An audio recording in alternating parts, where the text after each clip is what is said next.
Rich Dad, Poor Dad, the story of two fathers. One has a wall full of degrees and diplomas.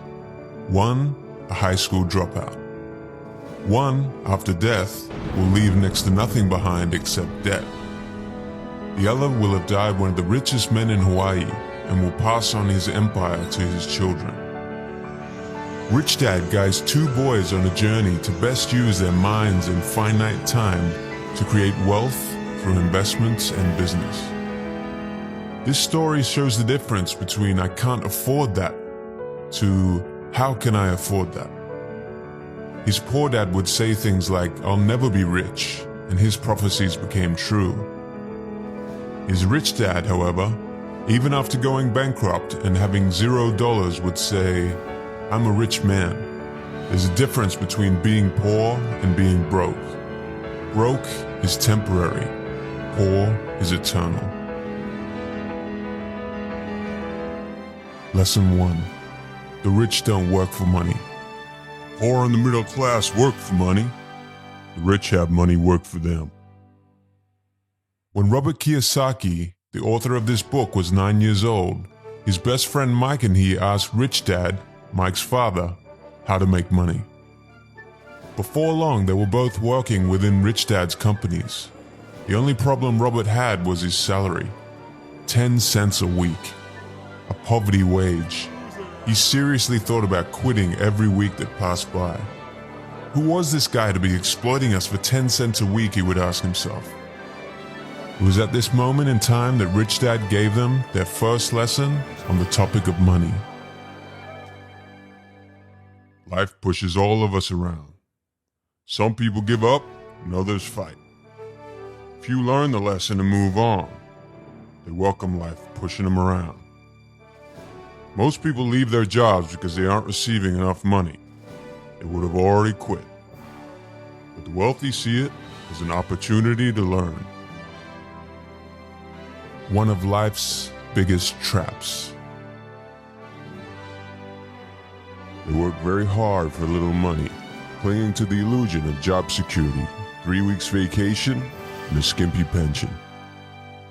People's lives are forever controlled by two emotions: fear and greed. Here's how the pattern goes. Your fear of not having money motivates you to work harder. Then the paychecks begin, and your desire and greed for new cars, new products, new shoes and clothes begins. You want more things, so you work harder for that promotion. Then the pattern is set, and you're stuck in it. You get up, you go to work, you come home and you pay your bills. Your increased earning leads to increased spending, and this is the rat race. To break the boys out of the 9-to-5 mentality driven by fear and greed, eventually Rich Dad cut down the two boys' wages to 0. Robert didn't dare tell his poor dad that he was working for nothing. They began working solely for the knowledge, and Rich Dad forced them to think of ways to start generating their own income. Where was I? One day, 2 older comics were left lying around one of Rich Dad's stores. And this was the inspiration for them to open their first business. They recovered the outdated comics, opened a library in their basement. Classmates paid 10 cents for entry. They paid the sister a wage of $1 a week, and before they knew it, they were earning $9.50 a week without even needing to work. This was the beginning of their journey of not working to earn money, but making money work for them.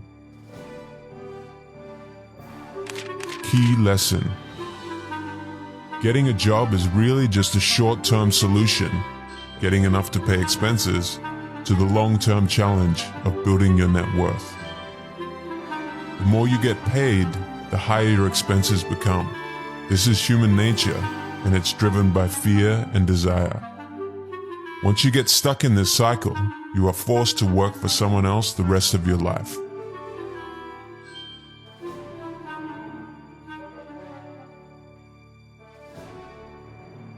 Lesson 2. Why teach financial literacy? It's not how much money you make, it's how much money you keep. If you're looking to school to make you rich, then you're looking in the wrong place.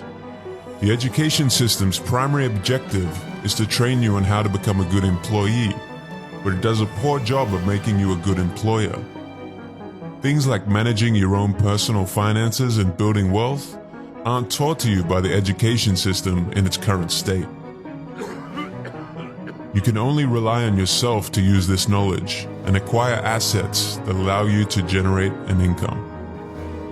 The first pillar of financial literacy and escaping the rat race is understanding the difference between an asset and a liability. An asset puts money in my pocket. A liability takes money out of my pocket. Let's quickly look at the income statement. Your income statement is money going into your pocket. Expenses is money going out of your pocket. Things like rent, food, electricity, and clothing go here. An asset is something that allows its owner to generate an income. On the other hand, a liability generates expenditure. This is the cash flow of an asset. This is the cash flow of a liability.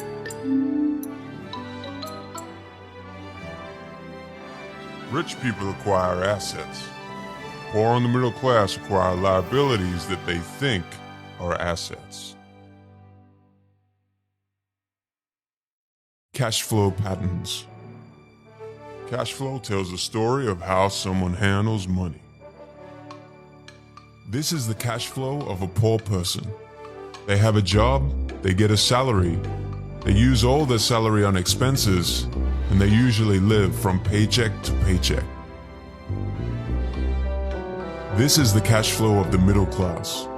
They have jobs, they get a salary, but most of their money is tied up in liabilities and expenses. Home loans, car debt, credit card debt, mortgage repayments, and taxes. They think that their home is an asset, but they wake up one day with a liability column full of mortgage debt and credit card debt. This is the cash flow of a rich person. The rich are always thinking of ways to grow their asset columns. Their main source of income is from assets that they have acquired over time. Your home is not an asset. By focusing on a home, you are building a liability rather than an asset. When it comes to houses, most people work all their lives paying for a home they might never own, incurring 30-year loans that they are tied to. You need to pay property tax, and the rates of these taxes are completely out of your control. You need to pay other home expenses, and the value of your home over time does not always go up. And most important of all, the biggest cost of a house are all the lost opportunities. If all your money is tied up in a house and going out through the expense column in mortgage payments, it's not being used to grow your asset column. Furthermore, think of all the other investment experience that you're missing out on when you only focus on local residential real estate. Here are some examples of real assets. An apartment which generates monthly payments from a tenant, and the repayments allow you to repay the loan repayments on that property. A business that doesn't require you to be present within it. Is very important to us. Please hold. For poor dad, a home was an asset. For rich dad, a home was a liability. This is how poor dad's income statement looks. Take note of the inflated liabilities. And this is rich dad's income statement.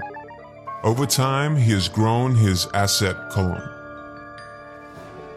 Most people fall into this trap all the time because they are financially illiterate. They don't understand the relationship and differences between the balance sheet and the income statement. Why people struggle. If you follow what the masses do, this is what your life will become. You have 3 people that you work for. You work for the company to get a salary. You're making the owner and the shareholders rich. If you have debt, then you work for the bank. Your mortgage and credit cards make the bank rich through your interest payments. And finally, you work for the government. The government takes a cut of your money before you have even seen it. And the harder you work, the more you pay in taxes. Take a calendar year. If you're a regular person, every dollar you earn from January 1st to March 16th goes straight to the government. That's 2.5 months of every year that you just give to the government. Compounded over 40 years, that's almost 6 years you work just to pay the taxman. The rich understand this, the masses don't. The main ways to get out of the rat race. Fully understand the difference between an asset and a liability. Focus all your efforts on obtaining assets that generate a cash flow. Keep your expenses and debts to the bare minimum. And finally, which leads us to the next lesson, mind your own business. Key lesson. Life is not about how much money you make. It is about how much money you keep and for how many generations. The key to achieving this resides in having financial literacy. Understand the difference between an asset and a liability. The rich build and acquire assets. The poor and the middle class acquire liabilities that they mistakenly think are assets.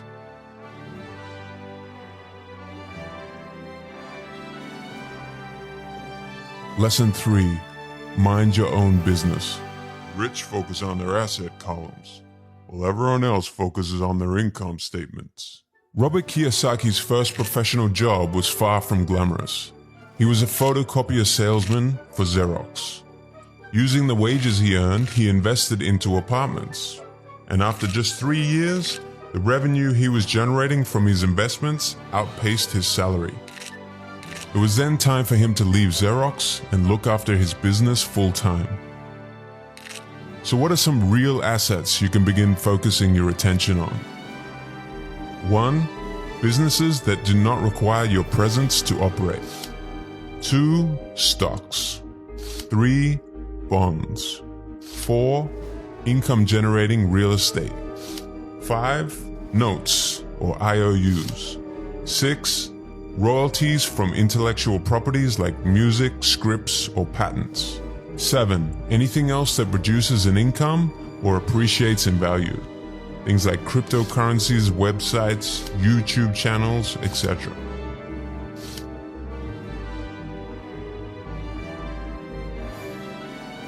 Once a dollar goes into your asset column, never let it come out again.